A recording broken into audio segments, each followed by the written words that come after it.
ser a la vez el mayor de los muros y la puerta más importante que vayas a cruzar. Es una idea que me fascina, la verdad. Totalmente. Porque desde fuera parece algo insignificante, ¿verdad? Sí, unos puntitos. Un código, un sistema. Pero para la persona que se enfrenta a él, es un universo entero por descifrar. Y lo que es más interesante es un espejo de su propia paciencia, de su voluntad. Pues mira, precisamente de eso vamos a hacer un análisis a fondo hoy. Tenemos entre manos un relato breve que es una pequeña joya. Se titula Julio y los puntitos rebeldes. Me encanta el título. Es buenísimo. Y la idea es esa, desgranarlo para entender no solo el desafío que supone aprender braille, sino para usar la historia de Julio como una lupa sobre esa experiencia que todo el mundo conoce. La de enfrentarse a algo nuevo. Exacto. Sentir que es imposible y con suerte llegar al otro lado. Es que esa es la clave. La historia, aunque parezca muy sencilla, es una metáfora buenísima sobre el aprendizaje. Sí, Nos enseña cómo algo que al principio ves como un caos, como un montón de puntitos rebeldes, sin ningún sentido, se va transformando. Y con práctica, con tiempo, ese caos se convierte en un lenguaje, en un amigo. en un amigo que te cuenta secretos. Y ese viaje es universal. Pues vamos a meternos de lleno en ese viaje. Lo primero que me llama la atención es cómo nos presentan al protagonista, a Julio. A ver, El relato lo define con una dualidad que es casi explosiva, ¿no? Un niño ciego desde pequeño, con una gran imaginación, pero... pero con una paciencia minúscula. Exacto. Una paciencia pequeñita, casi microscópica. Y esa combinación, claro, es una bomba de relojería para aprender cualquier cosa. Es una bomba de relojería, sí, pero también es increíblemente realista. Piénsalo. ¿Cuántas veces nos hemos enfrentado a algo nuevo con esa misma actitud?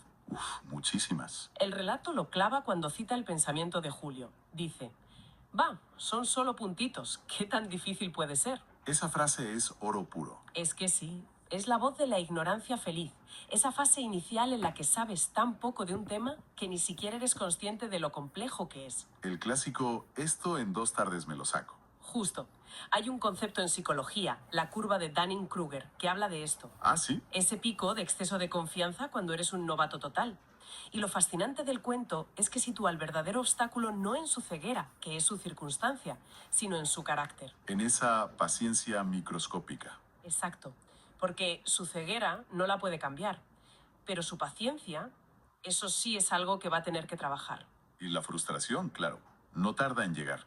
Me encanta cómo describe el relato su primera sensación con los puntos. Dice que le parecían hormigas traviesas que se movían.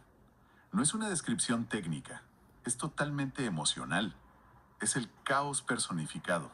Es que es perfecta. Esa personificación lo dice todo sobre su estado mental. Para él los puntos no son un sistema lógico y ordenado. No, que va. Son un enjambre de bichos que le toman el pelo, que parece que conspiran en su contra. No está describiendo el braille, se está describiendo a sí mismo luchando contra el braille. Totalmente. Y esa sensación de que el objeto de estudio tiene vida propia y está en tu contra. Creo que cualquiera que haya intentado aprender a tocar la guitarra y los dedos no le respondían, sabe de lo que habla Julio. Totalmente. Y esa lucha, por suerte, para quien lee la historia, da lugar a momentos que son realmente cómicos. Sí, son muy buenos. El relato cuenta sus primeros errores, como confundir casa con taza, que vamos, es un mundo de diferencia por un solo puntito. Pero hay uno que para mí es el momento cumbre de su frustración. El del jabón, ¿a que sí? El del jabón. Es que es brutal. Lee una etiqueta, se le ilumina la cara y grita ¡chocolate! Pobrecillo. Y claro, se lleva a la boca un trozo de jabón. No sé si estoy exagerando, pero para mí ese es el verdadero punto de inflexión. Es el momento en que la realidad le da una bofetada, literalmente de sabor amargo. ¿Lo ves igual? Lo veo exactamente igual y creo que es un golpe de genio narrativo. Porque ese error no es solo una anécdota divertida. No. Es una lección multisensorial. La distancia entre la expectativa, el dulce sabor del chocolate que su imaginación ya estaba paladeando, y la cruda, amarga y asquerosa realidad del jabón. Uf. Es la misma distancia que hay entre su esto es fácil inicial y la dificultad real de la tarea. Es una metáfora perfecta de su propio proceso de aprendizaje. Esperaba algo dulce y se encontró con algo que le resultaba muy desagradable. Y el propio relato lo resume con una frase lapidaria. Aprendió que leer braille cansa y no todo lo que promete dulzura lo es. Es una lección de vida. Desde luego. Y no es la única vez que se la pega. También cuenta que una vez saludó a una puerta creyendo que era una persona por leer mal un cartel. Te ríes, pero a la vez sientes su pequeña humilgación, ¿no? Sí, y humaniza muchísimo el personaje. Esos errores lo hacen cercano. Todos hemos metido la pata aprendiendo algo. A mí me pasó hace años intentando seguir una receta de cocina india muy compleja. ¿Ah, sí? Acabé usando una especia que no era, y el resultado fue, bueno, digamos que incomestible. Es esa misma sensación, la frustración de poner esfuerzo en algo para que el resultado sea un desastre cómico. Claro. Pero esos desastres son los que más enseñan. La lección del jabón, Julio no la va a olvidar en su vida. Claro. El problema es que una lección como la del jabón o la de la puerta puede ser el empujón para seguir o la excusa perfecta para abandonar. Y el relato deja muy claro que Julio estaba al límite. Sí, a punto de tirar la toalla. Dice que se cansaba, se quejaba, y aquí suelta otra de esas frases que me parecen maravillosas. Decía que el braille era como un rompecabezas que solo se armaba cuando no lo mirabas. Detengámonos ahí un segundo, porque esa frase es de una lucidez increíble. Es buenísima. Solo se armaba cuando no lo mirabas. Es una descripción perfecta de cómo funciona el aprendizaje de habilidades motoras o táctiles. El sobreanálisis, el mirar demasiado con la cabeza, el intentar controlar cada mínimo movimiento, a menudo es lo que te bloquea. Es como cuando intentas recordar un nombre. Cuanto más te obsesionas, más se te escapa. Y justo cuando te rindes y piensas en otra cosa, ¡pum! ¿Te viene a la cabeza? Exacto. Pues es exactamente ese principio. Hay que dejar que el subconsciente y la memoria muscular hagan su trabajo. Cuando aprendes a conducir, al principio piensas en cada acción. Piso el embrague, muevo la palanca, suelto el embrague y el coche da tirones. Sí, sí. La fluidez solo llega cuando dejas de mirarlo y se convierte en un acto casi automático. Julio, sin saberlo, está descubriendo un principio fundamental de la neurociencia. Entonces llega un punto en el que cualquier otra persona, sobre todo una con paciencia microscópica, habría tirado la toalla. Lo lógico sería que dijera, mira, esto no es para mí. Claro. Y sin embargo no lo hace. Y me pregunto, ¿qué es lo que le hace seguir? ¿De dónde saca la fuerza para seguir enfrentándose al jabón y a las puertas parlantes? Has dado con la pregunta clave. Botón, Y pulgar, el relato airdrop. nos da la respuesta de una Botón, forma muy directa botón, y muy potente. airdrop, Dice imagen. textualmente, sabía que aprender era necesario porque el braille era su puerta a los libros, a las historias y a la independencia. La independencia. Y esa palabra, independencia, lo cambia todo. O sea que el objetivo no era aprender a leer puntos. Eso era solo el medio, la herramienta. Claro, si tu objetivo es simplemente superar esta tarea, la primera frustración seria te tumba. Tu paciencia, sea microscópica o no, se agota. Se acaba. Pero si tu objetivo es algo más grande, algo que de verdad deseas, la cosa cambia. Para Julio, el braille no es una obligación, es una misión. Es el único camino que tiene para alimentar su gran imaginación, con historias, para moverse por el mundo sin depender de los demás. ¿Es su por qué? Es la diferencia entre que te digan tienes que cavar esta zanja y que te digan tienes que cavar esta zanja porque al final del camino hay un tesoro que cambiará tu vida.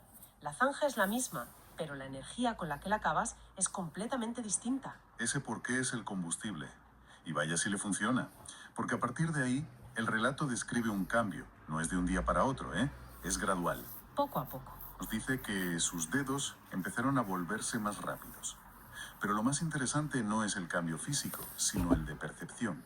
La relación que tiene con los puntos se transforma. Sí, y es la parte más bonita de la historia, en mi opinión. Es donde vemos la magia del aprendizaje. ¿Recuerdas las hormigas traviesas del principio? ¿Cómo olvidarlas? Ese enjambre caótico que conspiraba contra él. Sí, Pues esas hormigas desaparecen, y en su lugar, el texto nos dice que los puntos parecían amigos ordenados que le contaban secretos. Es que la metáfora es bellísima. es una pasada. Pasa de la guerra a la colaboración, del caos a la confidencia. Es un cambio de relación total. Ya no lucha contra los puntos, ahora trabaja con ellos. Y eso, en el fondo, es una descripción poética de lo que significa alcanzar la fluidez en cualquier disciplina.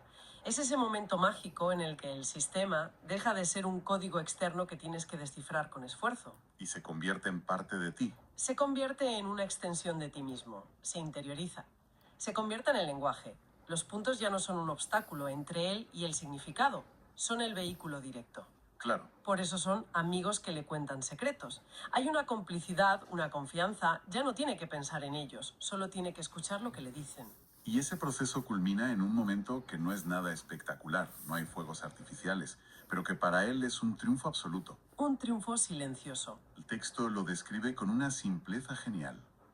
Un día, sin darse cuenta, Julio leyó una página entera sin detenerse. Ese sin darse cuenta lo es todo. Es la prueba de que ha llegado al otro lado, a la automaticidad que decías antes. Es el momento en que el esfuerzo consciente desaparece. Ya no está leyendo braille. Simplemente está leyendo. Exacto, está leyendo, disfrutando de la historia. El medio se ha vuelto invisible, que es el objetivo final de aprender cualquier técnica. Y es entonces cuando sonríe, lleno de orgullo, ha conquistado su propio Everest, puntito a puntito. De hecho, es tan consciente de su propio viaje que hasta se aprende una pequeña rima, como si fuera su mantra personal. El relato nos la cuenta. Punto a puntito voy a avanzar. Con práctica y ganas puedo leer sin parar. Es un resumen perfecto de la filosofía del progreso incremental. Punto a puntito. Nadie pasa de 0 a 100 de golpe. No. Es la suma de pequeños esfuerzos diarios, de no rendirse hoy y mañana tampoco. Y me gusta que mencione los dos ingredientes. Práctica, que es la parte mecánica, la repetición, y ganas, Las ganas. que es la motivación, ese porqué del que hablábamos, su puerta a la independencia. Sin una de las dos, el proceso se rompe. Y el relato, por si quedaba alguna duda, termina con una moraleja muy directa, sin rodeos. Primero, deja claro por qué esto es importante. El braille es necesario para la independencia de las personas ciegas. Después, valida la dificultad. Al principio cuesta, cansa y confunde. Y remata con la gran conclusión que Julio ha descubierto en su propia piel. ¿Qué es la clave de todo? La práctica es la clave. Los puntitos del braille solo se entienden cuando no te rindes. Esa última frase es la que resuena más allá de la historia. Solo se entienden cuando no te rindes. Es aplicable a todo. Aprender a programar, por ejemplo. Total. Al principio, el código parece un galimatías indescifrable. Un montón de puntitos y símbolos sin sentido. La tentación de decir esto es demasiado abstracto para mí es enorme. Sí. Pero si persistes, si sigues punto a puntito, llega un día en que miras ese mismo código y de repente tiene lógica. Te cuenta una historia, se convierte en tu amigo. Es verdad. O aprender un idioma o a usar un programa de diseño complejo. Todos son sistemas de puntitos rebeldes al principio. El viaje de Julio es en realidad el viaje de cualquier aprendiz. De cualquiera. Empieza subestimando el reto, se da de bruces con la frustración, encuentra una motivación lo bastante fuerte para no abandonar y a base de perseverancia convierte el caos en orden. La lucha en fluidez. Exacto. De las hormigas traviesas a los amigos que cuentan secretos. Es un viaje de transformación personal brutal encapsulado en una historia muy sencilla. Al final, cuando repasas todo el camino de Julio, desde su impaciencia inicial hasta ese momento de orgullo silencioso leyendo una página entera, te das cuenta de que la historia no va solo sobre el braille. No, ¿qué va? Va sobre la naturaleza misma de la superación. Y quizá esa es la reflexión final que nos deja. El relato insiste en que los puntos solo se entienden cuando uno no se rinde. Y esto casi te obliga a preguntarte, ¿cuáles son los puntitos rebeldes en la vida de cada quien? Buena pregunta. Esas habilidades, esos conocimientos, esos proyectos que tenemos aparcados porque al principio nos parecieron un caos indescifrable, un idioma hostil. Y la pregunta más importante, ¿qué puerta increíble a la independencia, a nuevas historias o a un conocimiento más profundo se nos podría abrir si, con práctica y ganas, punto a puntito, consiguiéramos que esos rebeldes, finalmente, nos contaran sus secretos? Alimentación, A mayúscula. Alimentación, añadir controles, grabación de cerrar. Grabación de pantalla. Expandir. Servicios en grabación de pantalla.